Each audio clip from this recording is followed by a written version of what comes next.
Video देख रहे सभी को हार्दिक नमस्कार। आज हम इस वीडियो के माध्यम से खाता विभाजन या खाता तकसीम या भूमि का बंटवारा कैसे किया जाता है, क्यों किया जाना चाहिए, क्या क्या लाभ है, तो इसके बारे में हम जानकारी दे रहे हैं। इसलिए आप पूरा वीडियो देखें और सुनें। खाता विभाजन करवाया जाना क्यों ज़रूरी है? यदि खाता संयुक्त है और आपको अपने कुएं पर या मकान पर बिजली का कनेक्शन लेना हो, या आपको खेत में डिग्गी बनवानी हो, या कोई केसीसी वगैरह का ऋण लेना हो, या फसल बीमा करवाना हो, या मुआवजा उठाना हो, तो कोई भी सरकारी सुविधा सिंगल खाते पर ही मिलेगी। जॉइंट खाते पर कोई सुविधा नहीं है। अगर जॉइंट खाते पर आप सुविधा लेना चाहते हो तो उसके लिए सह खातेदारों का सहमति पत्र दिया जाना आवश्यक है। तो इसलिए खाता विभाजन करवाया जाना ज़रूरी है। अगर खाता सिंगल है तो इन जो ऊपर बताई गई सुविधाएं हैं उनमें आप खुद व्यक्तिगत रूप से दावा कर सकते हैं। किसी अन्य सह खातेदार की कोई आवश्यकता नहीं होगी। तो सरकार समय समय पर विभिन्न कैंपों का आयोजन करती है गाँव में, तो उसका जो प्रथम एजेंडा है वो खाता विभाजन ही होता है। तो सरकार ये चाहती है कि काश्तकारों में आपसी विवाद उत्पन्न न हो। यानी ये जो समस्याएं हैं, जो रस्ते की है या कब्जे की है, तो ये समस्याएं अगर आपका खाता अलग है तो इन समस्याओं से आपको जूझना नहीं पड़ेगा। राजस्थान काश्तकारी अधिनियम 1955 की धारा 53 के तहत सहमति से खाता विभाजन करवाया जाता है। तो सहमति से खाता विभाजन के लिए आपको एक सहमति पत्र देना होगा, जो कम से कम 100 रुपये का जो हल्फनामा है, स्टैम्प पेपर है, उसके ऊपर सहमति और गवाहों के साइन करवा के, नोटरी से प्रमाणित करवा के वो देना होता है।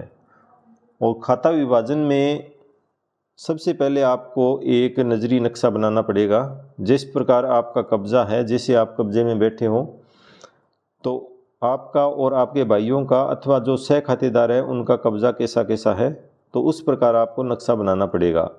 नक्शा बनाने के बाद आप हल्फनामा उसी नक्शे के अनुसार ही बनवाओगे और हल्का पटवारी को आप वो नक्शा दोगे सबसे पहले कि इस प्रकार हमारा जो आवेदन है वो आप कृपया जांच कर लें कि यह सही है अथवा नहीं। और दूसरी सबसे बड़ी बात यह है कि सहमति के साथ साथ आपको प्रत्येक खसरे में आपका जो खाता होगा उसके लिए रास्ते की अति आवश्यकता होगी। आपके अगर खसरे में भूमि है तो खसरे तक पहुंच के लिए मार्ग होना जरूरी है, अन्यथा खाता विभाजन रद्द कर दिया जाएगा। तो रास्ता लगना बहुत ही आवश्यक है। बिना रास्ते खाता विभाजन नहीं होगा। और आपको जो दस्तावेज है वो है एक आधार कार्ड, एक आपकी फ़ोटो। ये दो एक दस्तावेज है। कोई अन्य आपका परिचय पत्र हो तो वो चलेगा। और जमाबंदी और नक्शा हल्का पटवारी के पास मिल जाएगा। हल्का पटवारी से आप मौका जांच अवश्य करवा लें। जैसे आपने नजरी नक्शा दिया है तो वैसे ही हल्का पटवारी भी उसका मौके पर निरीक्षण कर लेगा, ताकि आपकी बताई अनुसार दिशाएं वगैरह सही है, जो रास्ता है वो सही है कि नहीं। अब मान लेते हैं कि किसी काश्तकार जो 4 काश्तकार है उनकी संयुक्त खाते में 16 बीघा भूमि है। मुरबाबंदी के हम बता रहे हैं। तो इन 16 बीघों में 4 जो भाई है या 4 व्यक्ति है वो अलग अलग काबिज है। और एक जो ये काले रंग की पट्टी है वो रास्ता मान लेते हैं कि ये रास्ता उस मुरबे के लिए लगता है। यानी हर मुरबे के लिए रास्ता रिकॉर्ड के अंदर स्वीकृत है। तो उसी रास्ते से आपको अपने जो खेत का टुकड़ा होगा उसमें जाने के लिए रास्ता लिया जाना है, और वो ही आपको उसी खेत में से जो आपका संयुक्त खाता है उसमें से ही आपको रास्ता लेना है। आप ऐसे नहीं है कि अन्य जो उस मुरबे के अंदर अन्य काश्तकार है उनमें से आप रास्ता लो। यह प्रक्रिया तब होती है जब आपका बिना रास्ते के खाता विभाजन हो जाता है। अभी राजस्व मंडल ने भी ऐसा आदेश जारी कर दिया है कि बिना रास्ते के खाता विभाजन नहीं करवाया जाना है, क्योंकि इससे अनावश्यक विवाद उत्पन्न होते हैं। बाद में रास्ते के लिए उपखंड कार्यालय में वाद दायर करना पड़ेगा, और जो रास्ता दे रहे हैं उन लोगों को सुनना पड़ेगा, उनकी सहमति लेनी पड़ेगी। तो इस प्रकार अनावश्यक विवाद उत्पन्न होंगे। अब मान लो जैसे ये नीले रंग वाले हैं, ये काश्तकार पहले इन रास्तों का उपयोग कर रहे थे अपने खेत में आने जाने के लिए, सहमति से इन खातों में से जो दूसरे लोग हैं उनमें से ये आने जाने के लिए रास्ते का उपयोग कर रहे थे। लेकिन खाता विभाजन के दौरान आप यह नहीं कह सकते कि मेरे को ये रास्ता लगता है या मुझे अन्य रास्ते की आवश्यकता नहीं है। यह टेम्परेरी था और जब तक आपका खाता विभाजन नहीं है या चले तो चलने दें, कोई दिक्कत नहीं है। किंतु अगर खाता विभाजन में यह रास्ता हम नहीं दिखा सकते हैं और रास्ता दिखाना हमें अति आवश्यक होगा, वो भी अपने खेत में से। अब मान लेते हैं एक काश्तकार के पास ये पीले रंग का जो है 4 बीघा भूमि उसने ली, कुल 16 बीघा भूमि है और 4 हिस्से हम उसके कर रहे हैं और इसमें देखते हैं कि कैसे रास्ते से वो आए जाएंगे। अब ये 2 काश्तकार जो दोनों तरफ थे ये इस रास्ते का उपयोग कर रहे थे पहले। अभी इस रास्ते का कोई उपयोग मान्य नहीं होगा। अगर वो सहमति से चल रहा है तो चलने दें, कोई दिक्कत नहीं है, लेकिन रिकॉर्ड के अंदर हम इसको दर्ज नहीं कर सकते हैं। तो उसके लिए आपको अपने खेत में से ही रास्ता लेना देना होगा। आप रास्ते को संयुक्त खाते में भी रख सकते हैं, यानी जो रास्ते की भूमि है 16.5 फीट 2-2 बिस्वा का आमतौर पर रास्ता लिया जाता है, तो वो आप संयुक्त खाते में भी रख सकते हो।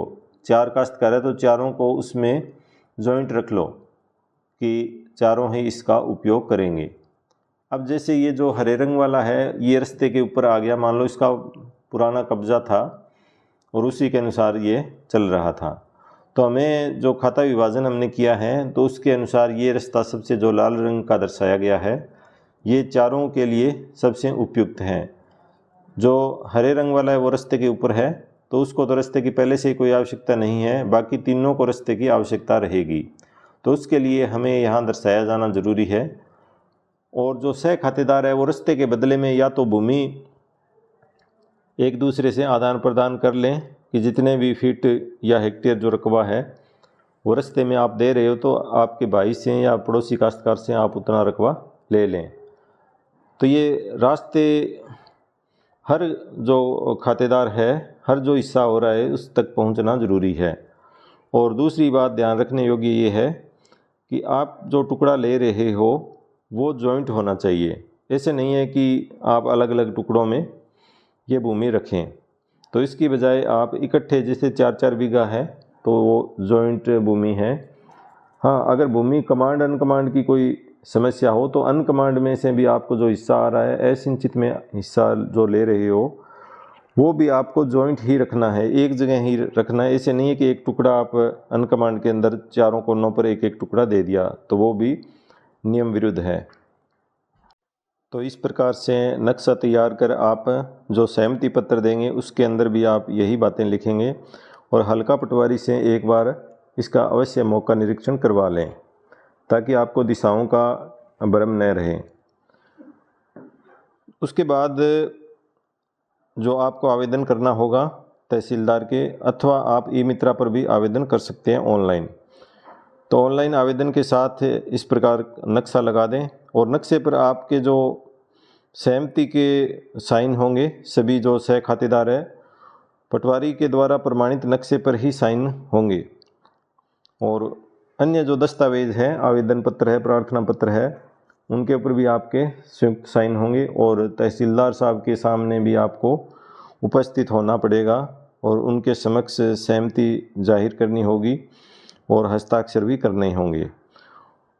इस प्रकार खाता विभाजन होने के उपरांत आप भूमि के अलग अलग नामांतरण करवा कर अलग अलग खाते करवा सकते हैं। और एक ख़ास बात है कि आपकी भूमि रहन मुक्त होनी चाहिए, यानी बैंक का लोन या बैंक एनओसी दे दें कि बैंक को कोई आपत्ति नहीं है तो भी खाता विभाजन हो सकता है, अथवा आप बैंक से नो ड्यूज़ प्राप्त करके खाता विभाजन करवाएं ताकि म्यूटेशन भी हाथों हाथ हो जाए। बिना रहन मुक्त के म्यूटेशन इंतकाल दर्ज नहीं होगा। तो इस प्रकार ये खाता विभाजन के संबंध में जानकारी थी। अगर वीडियो आपको पसंद आया हो तो आप आगे शेयर करें। धन्यवाद।